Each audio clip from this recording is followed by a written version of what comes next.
જો કોઈ નહીં કહેતું આમાં કે પેલા પટેલ ને કે પટેલ પટેલ ચિંતા ના કરીશ 40 લાખ રૂપિયા ખર્ચો થાય નોકરી હલાવશો આમાં તે પટેલ ભાઈ કે હારું આ તમારો ઇતિહાસ કહું છું આમાં એનો જન્નતે ફિરદોસ તો બધું ઉડી ગયું આમાં તો પટેલ ને એવું કે પટેલ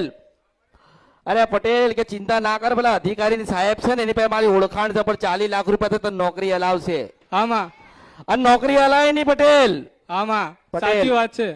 પટેલ નોકરી આલીને ધક્કા ખવડાયા આમાં અને છેલ્લે એવું કીધું કે પોલીસ કેસ કરીશો આમાં પણ એમ કહું છું કે 1 2 ને 3 જણા હતા કરવામાં આમાં નોકરી ના આલી અને રૂપિયા ખાઈ ગયા અને બીજા પાછળથી પૈસા માંગ્યા આમાં અને એવું કીધું થશે થશે પણ ના થયું ને છેલ્લે આમને ફાંદો કરી નાખ્યો આમાં અરે હું એમ કહું છું કે 1 2 જણના 3 જણા ભેગા થઈને આ લોકોને ફાંદો કરી નાખ્યો આમાં પણ બરોબર એના ઘરે જાઉં 3 ઘરે અને આમાં. તારા 55 લાખ રૂપિયા લઈને ના મળું તો મારું નામ આમાં કર્યું શિવલમ સાપરા નદી ગંજરપિયા મેલડી છો આમાં